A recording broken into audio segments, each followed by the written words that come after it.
not going to say that because I want to see how good he is at presenting, right? I want to let the Mustang run. I want to see what he's got. Okay, go ahead. Yeah. Okay, so it's for enterprises. How does it work?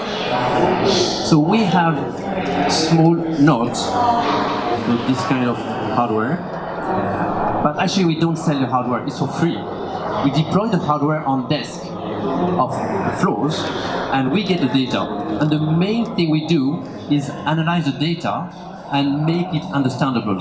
And what we deliver is not data, it's not charts, it's not analytics, even though we do that. But our main change is we provide advice which are cost effective and sustainable. And I can explain you how. Go ahead. Yeah. So we have an example of one of the corporations that contacted us. They could go, one of the employees, and we see that everywhere. One of the employees was having headaches when he was at his desk, not at home, at his desk. So they could have gone to buying expensive air purifiers and then deploy them and add up on the energy usage, so another burden on energy. Instead, they contacted us and they asked us, can you do a situation of what we have? So we went, we came in, deployed the node in less than 1 hour for a whole floor of 20,000 square foot, and no intrusion. Quickly, we could find the problem. One of the employees nearby was a cleanliness obsessed. He was using a high chemical spray to clean his desk many times a day. So we told, we give the advice. We don't, of course, they get the charts and all the things, but it's not. It's not a matter of looking at data. Having a lot of data, it has to be meaningful. So we give advice, and the advice was, we could see the pattern and say, there's a spray. Somebody is spraying a chemical thing, and the advice is changed to a less chemical spray. So one of the things he did really well. Okay, we're going to stop and sportscast for a second. So we're coming out of the meeting just to talk about it. You can just listen. Yeah. So one of the things Jason coaches founders on pitching is case study examples. He didn't do it exactly the way you like to do it. It was, hey, there's Ron. Ron's sitting at the table and he's having headaches. And he goes to his boss, Joe, and says, Joe, this is killing me. Joe has the problem. How do I find out why Ron is having headaches during the day, right? It's a good way to identify with what the problem is. The way we tell our founders is examples matter.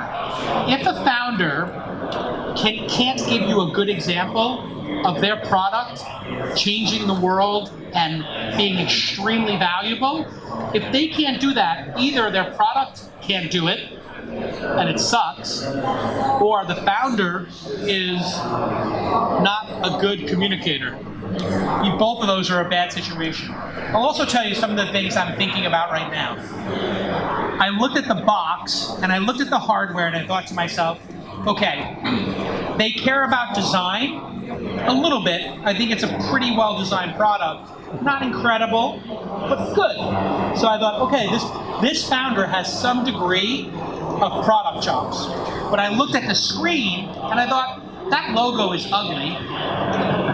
The tagline is terrible. I hate the hashtag.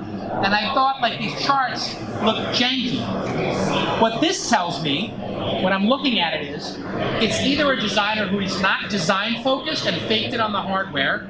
Got, like, I'd say that hardware is like a 7 of 10 to me. It looks like Apple created it 10 years ago, like an iPod kind of design. And then I look at the logo and I think it's terrible. This slide looks terrible.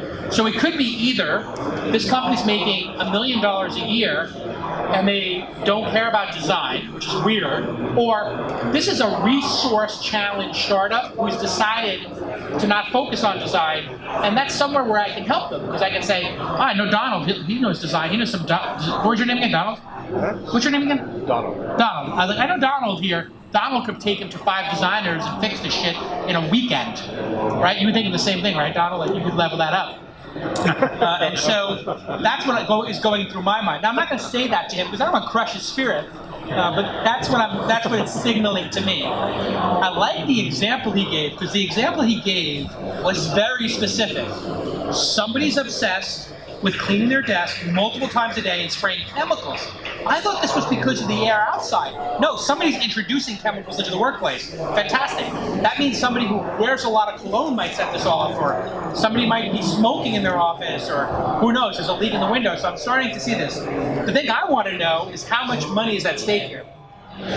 How much money can they get out of a company for this? And what's the profit of that, right? So I'm starting to think about the business model here. And is it one time, or could it be recurring? Yeah, and it seemed to me that they're giving the hardware away. He said that. So he's going for the HaaS model, hardware as a service, give the hardware away. That hardware costs no more than $50 to $100. I'm going to guess maybe the BOM on that 75 total. We'll see if I'm right. And he's probably going to be charging per unit something in the range of $10 to $20 per month, $100 to $300 a year. But let's see how close I came. Tell me, what's the business model? How much do you charge? So we are on a recurring business, and we charge for the advice. The value is in the advice. The first value is the immediate improvement of air quality. The other value also is avoiding lawsuits in the future. So we don't know what's happening today. People are just gathering data, and then there will be lawsuits. To answer your question, so we are on a recurring business. It's a yearly subscription, and we are at 100 US per employee per year.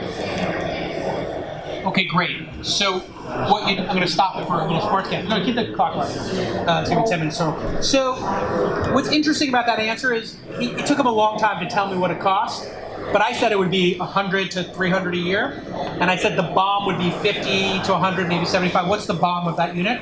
So today it's 120 because we are very small. Got it. But At scale? at scale it will be 80. So I said 80 75. So I was way off by $5. But so I'm looking at this going, okay, $75, $100 a year. He doesn't make any money for the first 9 months. I thought it was interesting that he does it per employee, because maybe one of those units might serve 4 desks. So how many desks does that serve? 6. Okay, so I was way off. Joking. But after you do this for a while, you get signaling. So that means he's actually getting, for every $75 unit he's putting in there, he's getting $600. $600, so he is paying for the unit. That means $600 per month is $50 per month per unit. So he's getting paid back in the first 6 weeks on the hardware. And now I'm going to get into the nitty gritty. How much money did you make in 2018? So we did 4 years of R&D without selling anything, just building Now I'm design. going to stop for a second. Now you're going to learn the big lesson. Founders never want to answer questions. And you're going to learn a big lesson, which is He answered a different question. you answered a different question. I didn't answer how many years of R&D went into this. This is a good lesson for you. Your credibility went down from not listening to my question and answering. So whoever, you have a mentor? You have some mentors? Fire them. I'm your mentor now. When an investor asks you a question, answer the question. How much money did you make in 2018? 45K US. $45,000. Great. How much money has been invested in the company to date? Around, I mean, you mean cash or sweat? All, I mean, time and Yeah, I'm going to go for cash. Because I said money. Okay, money is 220K Okay. US. Perfect. So now his credibility is going up, right? When he answers the questions, his credibility goes up. Now, I wouldn't say that a lot of founders suffer from this syndrome of don't answer questions, just like politicians. But now we know, you're like, oh, he only made 45K last year? That's low.